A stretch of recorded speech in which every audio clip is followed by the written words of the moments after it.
Dahil sa pagsuplong ni Lilet kay Ira dito sa mga pulis na siya ang nakabangga sa matandang balut vendor, ito rin ang simula ng problema o suliranin sa kanyang buhay.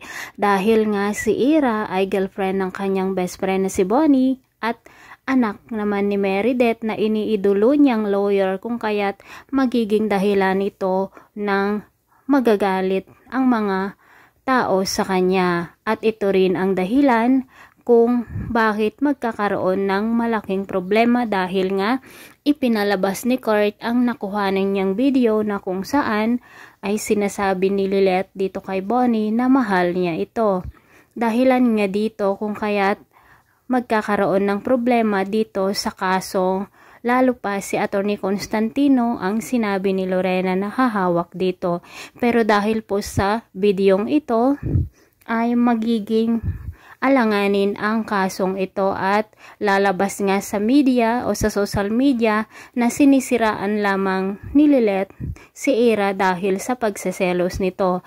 Nakiusap si Lilet na kung pwede, kung may magawa sila ka Lorena para ma-delete ang video ay bagkus na tulungan si Lilet. Sinabi pa ni Lorena na siya ang dahilan kung bakit mapupunta sa alanganin ang kaso dahil sa kanyang ginawa. Samantala, dito naman po sa photoshoot na kung saan ay nandoon sila Trixie at Patricia, sinabi ng isang babae doon na mas mabuti daw kung may couple na magiging guest sila, at naisipan nga ni Patricia ang mga magulang ni Ino na kung saan sila Attorney Constantino at Lorena De Leon.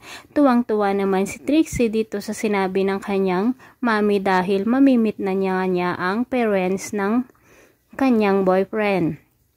Samantala, sa paghaharap-harap nga nila sa husgado, dito na nga ipinakita nila Meredith ang video na kung saan ay dito mapapahiya si Lilet, mga kapuso.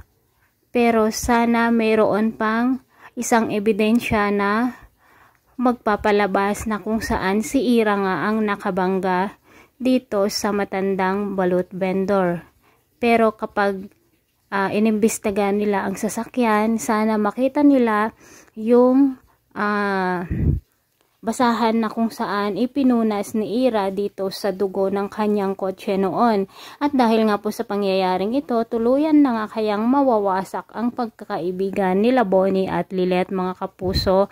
At sinabi pa naman ni Attorney Meredith Simon kay Lilet na pagbabayaran niya ang ginawa niya dito kay Ira dahil nga malaking kahihiyan ito, lalo pat lawyer si Ira, mga kapuso. Ngunit parang mababaliktad naman yata ang pangyayari. Parang si Lilet naman ang magkakaroon ng malaking problema at siya ang mapapahiya sa social media. At syempre maaapektuhan ang kanyang pagkaabogado. Kawawa naman ang ating bida, mga kapuso. Ganito na lang ba talaga ang naipapalabas dito sa GMA? Puro na lang naaapi ang mga bida.